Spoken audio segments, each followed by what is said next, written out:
નવસારીમાંથી ચોંકાવનારી અને ગંભીર ઘટના સામે આવી છે। નેશનલ હાઈવે નંબર 48 પાસે આવેલી એક બંધ રાઈસ મિલમાં 2 દિવસીય પહેલા મહિલાનો લોહી લુહાણ મૃતદેહ શંકાસ્પદ હાલતમાં મળી આવ્યો હતો। સ્થાનિક વ્યક્તિએ પોલીસને જાણ કર્યા બાદ ગ્રામ્ય પોલીસ, એલસીબી ટીમ અને ઉચ્ચ અધિકારીઓ તાત્કાલિક ઘટના સ્થળે દોડી આવ્યા હતા।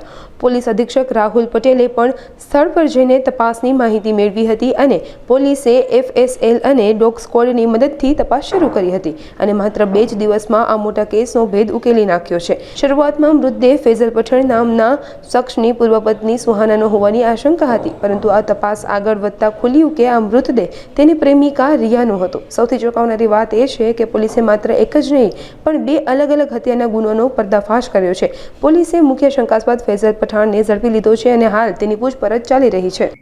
29 ઓક્ટોબરના બપોરના સમયે લગભગ 12-12:30 વાગે નવસારી ગ્રીડ વિસ્તારમાં બાજુમાં બંધ પડી રહેલ આશા રાઈસ મિલના ગ્રાઉન્ડ ફ્લોર ઉપર એક મહિલાની લગભગ 35 થી 40 વર્ષ ઉંમરની મહિલાની શવ પડેલું હતું તેવી માહિતી પોલીસને મળેલી હતી।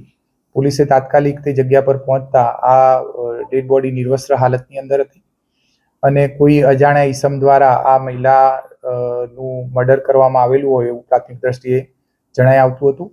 મહિલા પોતે પણ અજાણી સ્ત્રી હોય એવું જણાતું હતું।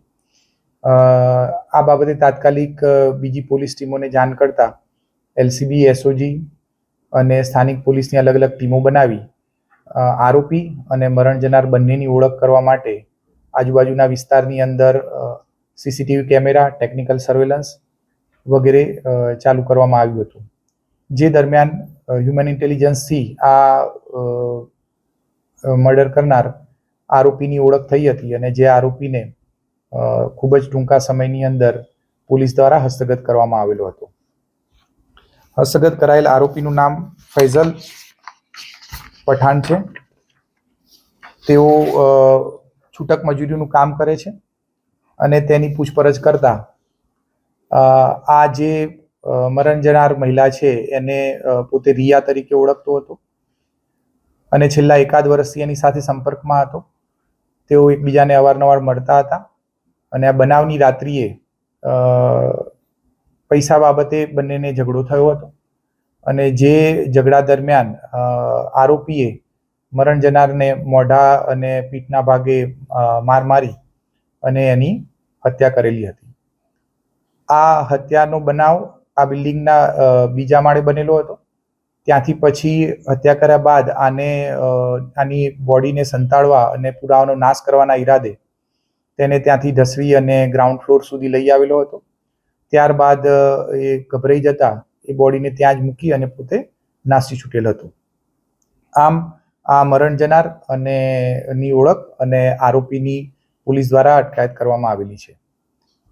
આ ઉપરાંત આ આરોપીની પૂછપરછ દરમિયાન આજથી લગભગ 3 માસ જેટલા સમય અગાઉ તેની પત્ની નામે સુહાના સાથે એને છૂટાછેડા થયેલા હતા અને છૂટાછેડા થયા બાદ તેને એકબીજાના ચારિત્ર પર શંકાના આધારે તેમના છૂટાછેડા થયા હતા અને એના બાદ પણ એને એ બાબતનું એની પ્રત્યે ગ્રીવન્સ રહી જતા આ જ ઓટો રાઈસ મિલના ધાબા ઉપર એક વખત એ લોકો મળી અને એ બાબતે ઝઘડો થયેલો હતો, જે ઝઘડા દરમિયાન આ આરોપીએ તેની પત્નીને ધક્કો મારી અને નીચે પાડી દીધેલ હતું।